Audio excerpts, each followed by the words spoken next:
৪১ acre জমিতে নির্মিত বেনাপোল বন্দরের এই কার্গো ভেহিকেল টার্মিনালটি চালুর পর গতি ফিরেছে আমদানি রফতানি কার্যক্রমে।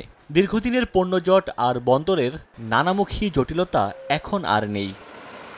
সোমবার ভারত থেকে বিভিন্ন পণ্য আমদানি হয়েছে ৪৪১ ট্রাক, আর বাংলাদেশি পণ্য ভারতে রফতানি হয়েছে ১৪৭ ট্রাক।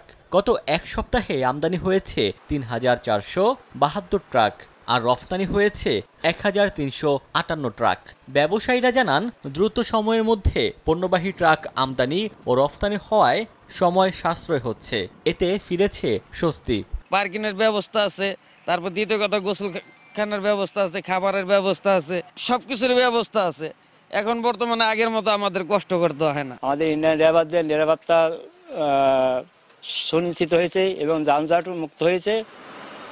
এ ধারাবাহিকতায় রাজস্ব আয় আরও বাড়বে বলে মনে করেন বন্দর সংশ্লিষ্টরা। অর্ধেক পাউডারে দ্বিগুণ উজ্জ্বলতা।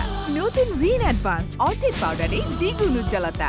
বন্দর টু বন্দর একটা গাড়ি এক্সপোর্ট হতে মাত্র সময় লাগতেছে ৫ সেকেন্ড, যেটা বাংলাদেশ এবং ভারতের মধ্যে আমদানি রপ্তানি আমাদের সহজ হবে।